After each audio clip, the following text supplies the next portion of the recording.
Okay, let's begin today's class, and this is a unit test. You all have written the unit test. You all have attended the unit test, and I don't know how much you have written. I didn't correct a paper, didn't get the time, so it's not a problem. Let's see the questions. Who is considered the author of Abhijnana Shagundala? Who is considered the author of Abhijnana Shagundala? These all are 1 mark questions. These all are 1 mark questions. So, who is considered as the author of Abhijnana Shagundala? The author of Abhijnana Shagundala is Kalidasa. Don't forget that. Okay. The author of Abhijnana Shagundala is Kalidasa.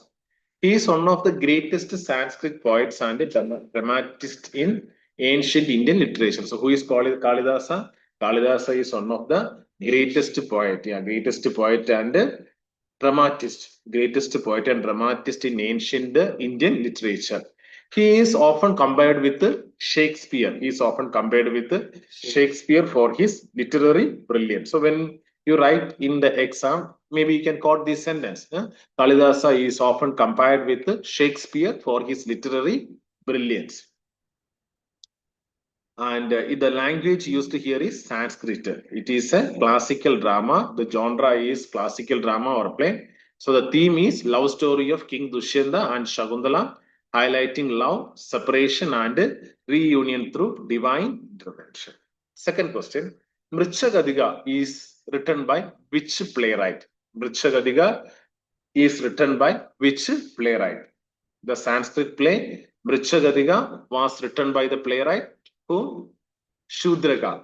Huh? Okay, you can note it down. Okay. You have the questions with you, right? Yes, sir. You have the questions. Okay, you can note it down. Then Sanskrit play Mrichagadiga or the Little Clay Car. The Sanskrit play Mrichagadiga or the Little Clay Car was written by the playwright Shudraga. First step. The Sanskrit play Mrichagadiga, the Little Clay Cart was written by the playwright Shudraga. So Mrichagadiga means the little clay cart. Mrichagadiga means the little clay cart, and the author was Shudraga. Author was Shudraga. The language used is Sanskrit. It's a social drama, and the theme you can see love, justice, and morality. So in Mrichagadiga, it tells the story of Charudatta. In Mrichagadiga, it tells the story of Charudatta. Who was Charudatta? A poor but noble Brahmin. He is a poor but noble Brahmin. And Vasanta Sena, a wealthy courtesan, a courtly lady. Yeah, Vasanta Sena, a courtly lady. It is known for its realistic portrayal of everyday life and human emotions. So Mrichagadiga is known for its portrayal for Mrichagadiga is known for its realistic portrayal of everyday life and human emotions. Unlike most Sanskrit plays, this focus on gods or royalty. Okay, this is focusing on gods or royalty. Not everything you have, you don't need to write it down. It's all. I'm just giving some explanations. At least you understand the main points. The Sanskrit play Mrichagadiga was written by Shudraga. So Mrichagadiga means the little clay cart, and the theme is love, justice, and morality. It is telling about the story of Charudatta, a poor but noble Brahmin, and Vasantasena, a wealthy courtesan. Next is the Nati Shastra. The Nati Shastra was written by whom? It's a very important question. Okay. The Nati Shastra was written by Bharada Muni. The Nati Shastra was written by Bharada Muni. Nati Shastra was written by Bharada Muni. So it is Nati Shastra meaning the treatise on drama or performing arts. So Nati Shastra means the treatise on drama or performing arts. So the author is Bharada Muni. Language used is Sanskrit. So the genre is it is treatise on drama, dance, and music. Content: it is an encyclopedic work on theatre arts covering acting, stage design, music, dance, makeups, and emotions, Rasa and Bhava. It is often called the foundation of Indian classical theatre and dance tradition. So, Natya Shastra is often called the foundation of Indian classical theatre and dance traditions. Which Sanskrit dramatist is known for blending romance with a political intrigue in his play? So, which Sanskrit dramatist is known for blending romance with the political intrigue in his plays? His name is Bhasha. The name spelling Bhasa. So, Bhasha is known for blending romance with the political intrigue in his plays. Bhasha is known for blending romance with the political intrigue in his play. Bhasha is known for, yeah, you can come here. Okay, maybe it will be difficult. Oh, you want to, okay, very good, very good. If you want, you can use the light also. Okay, yeah, whichever, wherever is comfortable for you, you can sit there, no problem, no problem. Okay, so which Sanskrit dramatist is known for blending romance with political intrigue? It is Bhasha. Huh? Malathi Madhava belongs to which type of play? Nataka or Prakarana? Malathi Madhava belongs to which? So there are two kinds of plays that are a Nataka or a Prakarana. Okay. So there are two kinds of plays. There are two kinds of plays. They are a Nataka or a Prakarana. Nataka or a Prakarana. So what the Nataka means? Nataka is based on well-known historical or epic hero. So Nataka is well-known, is based on well-known historical or epical heroes. So Prakarana, it is based on fictional or social stories. So Prakarana is based on fictional or historical or social stories involving common people. Example, Malvi Datta by Bhavabudi, Prichagadiga by Shudraga. Okay, so there are two kinds of plays, that is Nataka and Prakarana. So keep it in mind. It's very, very important. You may like when you appear for any competitive exam, you may be asked these questions. Okay. So Nataka and Prakarana. So when you say Nataka, maybe you can connect it with the Natakam or something like that, and you can remember it as a historical or epical place. Okay. Prakarana, you have to remember it is a fictional or a social story. So Nataka based on well-known historical or epical heroes. Abhinana Shakuntala by Kalidasa is an example. Prakarana based on a fictional or a social stories involving common people. Example, Malathi Madhava by Bhavabudhi, Mrichagadiga by Shudraka.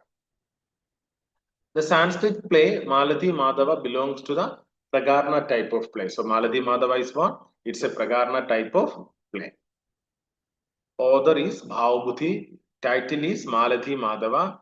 Type Prakarana, a play based on imaginary or social themes, not a epics or a history. Theme, a romantic drama centered on the love story of Madhavi and Madhava mixed with adventure and suspense.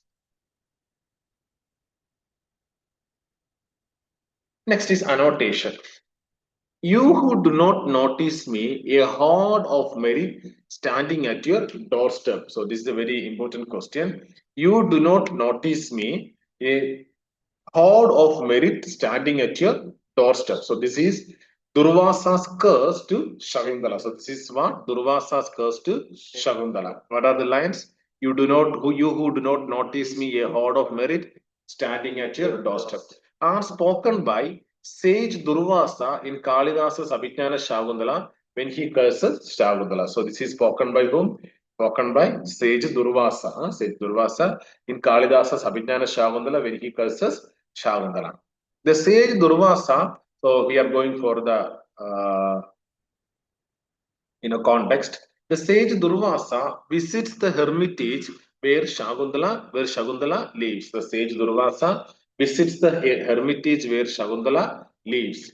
Absorbed in thoughts of King Dushyanta, she fails to notice him and offer hospitality. So, what is happening with Shakuntala? She is absorbed in the thoughts of the King Dushyanta. So, you can use this language. It's a good language. Okay, Shakuntala is absorbed in the thoughts of King Dushyanta, and she fails to notice Durvasa Rishi and failed to offer him hospitality. An important duty in ashram life. So, in an ashram life, it is really important for you to give hospitality to whoever comes there. Number two, the next point is feeling insulted. So, Durvasa felt insulted.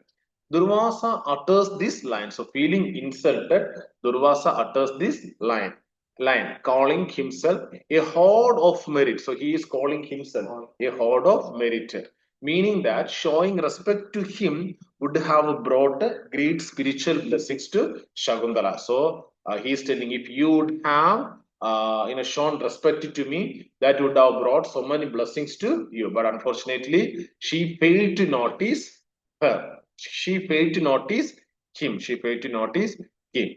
Okay, today now we are discussing the question annotation. Okay, the question was, you who do not notice me, a horde of merit standing at your doorstep. So it was a curse from Durvasa to Shakuntala. It was a curse from Durvasa to Shakuntala, and the context was the sage Durvasa visits the hermitage where Shakuntala lives. Absorbed in thoughts of King Dushyanta, she fails to notice him and offer hospitality, an important duty in Ashram's life. Feeling insulted, Durvasa utters this line, calling himself a horde of merit, meaning that showing respect to him would have brought great spiritual blessings to Shakuntala. Now, the phrase standing at your doorstep emphasized that the opportunity of merit was right before her, but she missed it due to distraction. So it's a life lesson for us all. Sometimes what happens is we also make small mistakes, and the mistakes cause a lot of troubles to us. Sometimes we lose so much and so much just by small mistakes. So here again, this is what happening with Shakuntala. She made a small mistake. She made a small mistake, and because of that, she is getting into a lot of trouble. She failed to notice Durvasa standing there. So the phrase "standing at your doorstep" emphasized that the opportunity for merit was right before her, but she missed it due to distraction. She was totally distracted.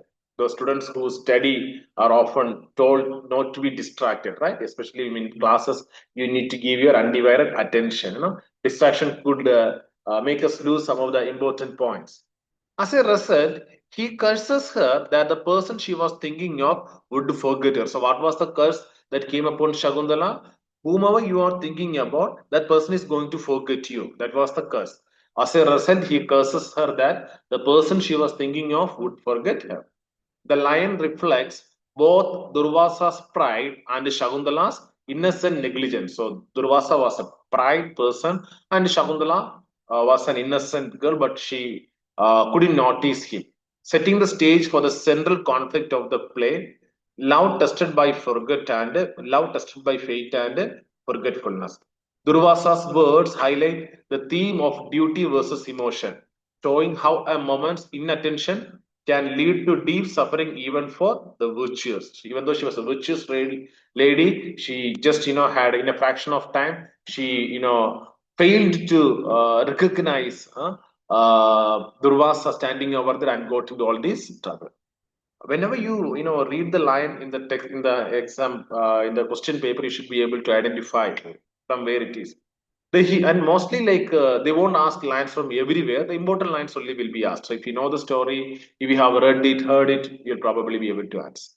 The heroes of these two plays are traditionally seen as villains or anti-heroes in Mahabharata. However, Bhasha treats them with sympathy. The heroes of these two plays are traditionally seen as villains or anti-heroes in Mahabharata. However, Bhasha treats them with sympathy. Let's see the explanation. In the Mahabharata, certain characters like Duryodhana and Karna are generally viewed as villains or anti-heroes or villains. Okay, so in the Mahabharata, certain characters like Duryodhana and Karna are generally viewed as villains or anti-heroes. However, in his plays such as Urbhanga means the broken thighs, Urbhanga, broken thighs, and Karnabhara, Karna's burden, Bhara, maybe in your language. But do you have any word related to Bhara? No. Weight. Oh, same. Okay. So it's a Sanskrit word. Karna. What do you say in Andhra, Telangana? Telugu. No. Okay. So Bhara is again some Malayalam also Bhara means something heavy. So Karna Bhara means Karna's burden. Karna's burden. Do you have anything like that? Yeah. Bhara. Bharam. So Bharam we have in Malayalam also. Or in Bharam you have in Odia also. Bhara. Bhara. Bharo. Bharo. Okay, so it is Bharam, Bharo, Bharam. Okay. Okay, so anyway, Karnabhara, Karna's border. Bhasha presents these same figures in a deeply human and sympathetic light. Okay, so in Mahabharata, Duryodhana and Karna, how are they viewed? They are viewed as villains. They are viewed as villains. But Bhasha presents them as deeply human and with a sympathetic light. Duryodhana often contemned for his arrogance and jealousy. Duryodhana often condemned for his arrogance and jealousy is shown by Bhasha as a tragic and noble warrior, facing death with courage and dignity in Urubanga. So, what is happening with Duryodhana? Uh, Bhasha, how is he portraying Duryodhana? Duryodhana, often contemned for his arrogance and jealousy, is shown by Bhasha as a tragic and noble warrior, facing death with courage and dignity in Urubanga. Karna, usually depicted as siding with Adharma, becomes a hero of sacrifice and loyalty in Karnabhara. Okay, so this is how Bhasha is portraying these people.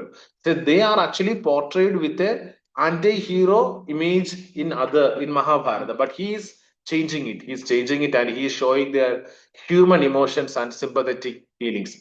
So Karna, usually depicted as siding with Adharma, becomes a hero of sacrifice and loyalty in Karnabhara. Bhasha humanizes these characters, focusing on their inner conflicts, emotions, and moral struggles rather than simply their flaws. So, Bhasha is not only concentrating upon Bhasha is not totally concentrating upon their failures, but he is focusing upon their inner conflicts, emotions, and moral struggles. Is it clear? So, Bhasha is concentrating upon their inner conflicts, emotions, and moral struggles rather than simply portraying their flaws. Flaws means their mistakes. Very good. Conclusion. Though this sympathetic portrayal through this sympathetic portrait, see, now you don't have to worry about how are you going to write the exam. Now you what you have to do is absorb as much as knowledge as possible. That is what you have to do right now. Don't worry about how you're going to present it, how you're going to write it. That we will do it. Like, I will conduct some examinations with the previous year question. I'm trying to get at least 10 years questions. Okay, so that we will, and like how you have to present, that we can do it later. Right now, absorb as much as information as possible. So who is Basha? How is he writing? Who is the Kalidasa? How is he writing? Who is what is the story in Vrichagadiga? What is the story in there here? So all these, like, try to get absorb as much as details as possible. And when you read that, or when you read further, you will have more knowledge. So in the examination, you will be able to, reflect your knowledge in the answer sheet, and you will get, of course, good marks. And also you will be well equipped for any further exams in the future time. So through this sympathetic portrayal, Bhasha challenges traditional moral judgments. So like, always we have people who challenges tradition, right? So Bhasha was also a guy who challenges traditional moral judgments. There are always people, even in the class also, who will always think out of the box. Whenever the teacher say, this is what you have to do, then they will think, okay, what if I do in that way? So there are people who think out of the box. So Basha was also somebody like that. He challenged traditional and moral judgment. So till then, Karna and Duryodhana. Karna and Duryodhana both were, portrayed as villains, but Bhasha is portraying them as portraying their sim of, their, showing their human emotions. Yeah, showing their human inner conflicts and emotions. Through this sympathetic portrayal, Basha challenges traditional moral judgments, inviting the audience to see these so-called villains are complex, tragic heroes, not merely as evil figures. This humanizing approach is what makes Basha's play both emotionally powerful and philosophically rich. So, This humanizing approach is what makes Bhasha's play both emotionally powerful and philosophically rich. So this is again a life lesson. Sometimes we see people as a bad and villains, and sometimes we think, okay, he's really bad. But often when you go and try to see their life, what made them to be a person like that, so when we really go through their life story, we will see like the challenges they have gone through and what are the things that has made them to be a person like that. Often if you see the life of some of the people who are called as the gundas, or people who are with a lot of bad characters and all, you see their life sometime when they go to school, they may not be properly treated by the teachers. And you see so much time what happens is, like, the students who are weak in their studies are often humiliated by the teachers in the class, and they lost their interest in the class, and they really feel that frustration within them, and they always have that anger against the other students, because they want to study but they couldn't study, the others could study and come up in their life, so they again become anti-social elements and they want to give some harm to the people. So when you become a teacher, whenever you get an opportunity to train people and all, you make sure like all are treated equally. So when you keep somebody away because they are not studying good or they're not intelligent, things like that, they could get into problems, like they could grow with a negative attitude towards the society. So this is a lesson for us again, like we have to treat everyone equal. Sometimes what happened, it's one of the thing with our educational system is that we don't really bring the real talents of the children as they are. Sometimes what happens is like all students are tested equally, but students have different talents. Somebody who is not so good in studies may be very good in the sports or something or the other. So people are different in their talents. To find out their talents and to nurture it is the responsibility of a good teacher, but often teachers fail to do that, and because of that, there are lots of anti-social or like people who are against the society are coming up. So it's a lesson for us also, like when you become a teacher, you have to keep that thing in mind. The Sanskrit tradition did not, next question, the Sanskrit tradition did not have so much prohibitions that required male actors to perform the role of female leads. So this is again that like we already have discussed about it. Like this is one of the thing that is distinguishing Greek drama from Sanskrit drama. In the Greek drama, the female role has to be performed by the male only, but not in the Sanskrit. The Sanskrit tradition did not have such prohibitions that required male actors to perform the role of a female leads. The Sanskritic tradition did not have such prohibitions that required male actors to perform the role of female leads, means that in classical Sanskrit theater, both men and women were allowed to perform on stage. So both men and women, both of them can perform on the stage. Unlike in some ancient theatrical traditions, unlike in some other ancient theatrical traditions such as Greek or Elizabethan drama, where women were not permitted to act and men had to play both female roles. So what is there? In some of the theatrical traditions in the Greek and Elizabethan drama, women were not allowed to, women were not permitted to act. So the men have to act the female role. The men has to act the female. The Natya Shastra by Bharata Muni, which is the foundational text of Indian theatre, explicitly includes women as performers and mentions female characters and dancers. So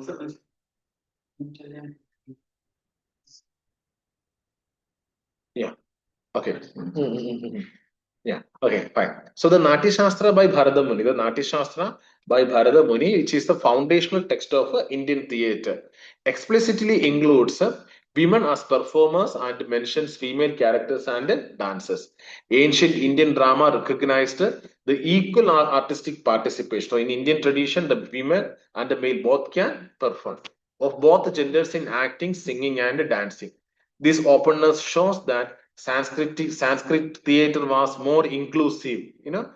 The Sanskrit theater was more inclusive. You know the words inclusive and exclusive, right? Yeah. Inclusive, valuing the authentic portrayal of emotions over gender restrictions. In short, the line highlights the progressive and inclusive nature of the Sanskrit dramatic tradition where women had an active and respected place on stage, a contrast to many other early theatrical cultures. Next question, it's an important question. Define the term rasa in Sanskrit drama. Define the term rasa in Sanskrit drama. Rasa means aesthetic sentiment. Rasa means what? Rasa means aesthetic sentiment. Aesthetic sentiment. So aesthetic means beauty or a refined experience. Aesthetic means beauty or a refined experience. Sentiments means deep feeling or emotion. So yes, rasa means aesthetic sentiment. Aesthetic means beauty or refined experience. Sentiment means deep emotion or a feeling. So rasa means the beautiful emotional flavor of the drama that touches the audience heart. So what is rasa means? The beautiful emotional flavor. Rasa means the beautiful emotional flavor of the drama that touches the audience's heart. So in Rasa, there are four components. In Rasa, there are four components. What are they? Vibhava. Vibhava means the cause of emotion. Vibhava means the cause of emotion. A situation in the play, like a hero meeting the heroine. So Vibhava means the cause of emotion. Example, a situation in the play, like a hero meeting the heroine. Anubhava, the outward expression of that emotion. Anubhava means the outward expression of that emotion. Smiles, tears, gestures, or tone or voice. Then you have Vibhijari Bhava and Sai Bhava. Okay, I will explain it once again. It's a very important question. Okay, the other one you understood, right? Yeah. Next is define the term rasa in Sanskrit drama. Rasa. What do you mean by rasa? This is a very, very important question. Rasa means aesthetic sentiment. Rasa means what? Aesthetic. Aesthetic. Aesthetic. So rasa means aesthetic sentiment. Aesthetic means beauty or a refined experience. So aesthetic means beauty or a refined experience. Sentiment means deep feeling or a emotion. Sentiment means deep feeling or a emotion. So rasa means the beautiful emotional flavor of the drama that touches the audience's heart. So rasa means the beautiful emotional flavor of the drama that touches the audience's heart. Is it clear? So in a drama, there will be this rasa, which is aesthetic sentiment. It means a refined experience.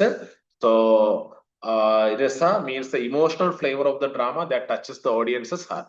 Rasa comes from four components. So rasa come from four components. One, vibhava. Vibhava. Vibhava is what? The cause of emotion. It's like your vernacular term. You can easily identify. Vibhava, Vibhava. Vibhava means the cause of emotion. Example: a situation in the play, like a hero meeting the hero. Can you tell me where is Vibhava coming in Shagundalam? Can you tell me where is Vibhava coming in Shagundalam? In a hunting time or Yeah. in where she goes to find the ring. Yeah. So Dushyanta meeting Shakuntala. So that is Vibhava. So situation the play like a hero meeting the heroine. Anubhava, the outward expression of that emotion, the outward expression of that emotion, like smile, tear, gesture, tone of voice. Of course, when both of them meet each other, there could be this Anubhava. You can see maybe her eyes widening or whatever it may be. Then you have a Vibhijari Bhava. Then you have the Vibhijari Bhava, temporary supporting emotions, temporary supporting emotions, fear, doubt, excitement. Sthayi Bhava, dominant or a lasting emotion like love, courage, anger that defines the mode of the play. What is the purpose of rasa? Watching the play, the audience does not just see events, they experience emotions in a refined way. So, what is the purpose of rasa? watching the play, the audience doesn't see just events, they experience emotions in a refined way. So that there are three purposes of rasa. Number one, watching the play, the audience doesn't just see events, they experience emotions in a refined way. This experience is not ordinary emotion like personal sadness or anger, but is blissful, universal feeling shared by everyone watching. So, this experience is not ordinary emotion like personal sadness or anger, but it is a blissful, universal feeling shared by everyone watching. That's why it is said the highest purpose of Sanskrit drama is to evoke rasa. So, one thing that you need to understand today, when we watch a movie, there are so many movies which does not serve any purpose. They will just make people laugh and go. There is nothing they are learning. But that is not the case with Sanskrit drama. When you watch a Sanskrit drama, you're going to learn something. So in the if you are watching a Sanskrit drama, it will evoke the rasa. It will evoke the rasa. That means to give the audience a deep aesthetic joy. It will refine, it will refine your soul and it will cleanse you. So much and so much happen when you watch a Sanskrit drama. See, some of the movies, even if you remember, some of the movies that you have watched when you're young, it really have, challenged your mindset. It made you to some of the movies, even there are some best movies if you watch, which will make you to, to think further.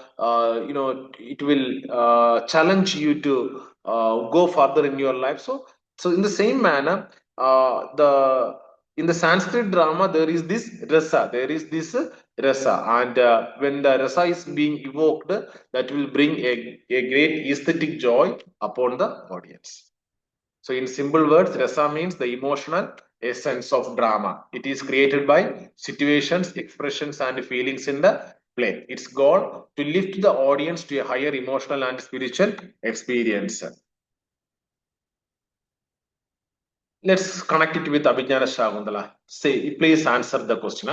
Vibhava, what is the cause of emotion in Shagundala? What is Vibhava? What is the meaning of Vibhava? Uh, Cause of emotion. Now, where can you see Vibhava in Abhijnana Shagundala? Where can you see Vibhava in Abhijnana Shagundala?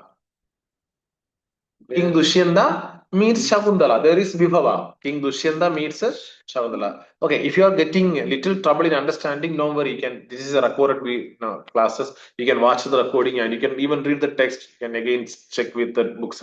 So Vibhava means King Dushyanta meets Shagundala at the hermitage. Their first meeting, her innocence and his attraction to her set the cause of Sringara rasa, or the sentiment of love. Not everything you need to understand, at least the points. Second one, Anubhava. Anubhava, visible expression of emotion. Where it is in the Abhijnana Shagundala? Anubhava, where is the visible expression of emotions happening? When both of them are meeting, Shagundala blushes. Blushes means, yeah, her cheeks blushed. She lowered her eyes, hesitate to speak. All these are, imageries of love. Blushing of the cheek and lowering the eyes and hesitating to speak. All these are imageries of love. Dushyanta shows admiration. He is speaking tenderly, tries to win her affection. These outward gestures express the inner love developing between them. What are Vibhijari Bhava? What are the supporting emotions there? Temporary emotions appears throughout the play. Anxiety, when Shagundala longs for Dushyanta. Dushyanta has left and Shagundala is longing for her. Anxiety. Sorrow, when she is cursed by sage Durvasa and forgotten by her husband. So that is again Vibhijari Bhava. Hope, when there are signs she might be united. So these all are supporting emotions. These keep shifting, but they all support the main rasa. Final one, Sthayi Bhava, that is dominant emotion. The central or lasting emotion is love, that is Sringara Rasa. Even through separation, despair, and suffering, the underlying feeling is love. In the end, when Dushyanta recognizes Shagundala with the lost ring, love is fulfilled and the play reaches its blissful condition. Is it clear? The aesthetic experience, Rasa as bliss for the audience watching Shakuntala's purity, her suffering, and her reunion with Dushyanta. They do not just see a story; they feel a refined universal love that goes beyond personal romance, sometimes something spiritual and deeply moving. This aesthetic joy, Ananta, is what Sanskrit drama aims for, the highest purpose of rasa. This aesthetic joy is what Sanskrit drama aims for. What are the five transitions of an ideal Sanskrit play? What are the five transitions for an ideal Sanskrit play? The five transitions of an ideal Sanskrit play are: number one, Mukha. Mukha means origin, the beginning or seed of the plot. Number two, Pradimukha means incident, development of the story through good and bad events. Third one, Garbha or germ, good actions or events pointing towards the aim. Vimarsha or crisis, yeah. Bad actions or events outweigh the good and divert from the aim. Nirvahana, completion, the conclusion where all threats are resolved. So these are the five transitions of an ideal Sanskrit play. What are the five transitions for an ideal Sanskrit play? Number one, Mukha means origin, the beginning or the seed of the plot. Number two, Pratimukha, incident, development of the story through good and bad events. Garbha, good actions or events pointing towards the aim. Vimarsha, crisis, bad actions or events which outweigh the good and divert from the aim. Nirvahana, completion, the conclusion where all threats are solved. I think we will wind it up here and we will continue on the next class. So always like we will try to have our classes by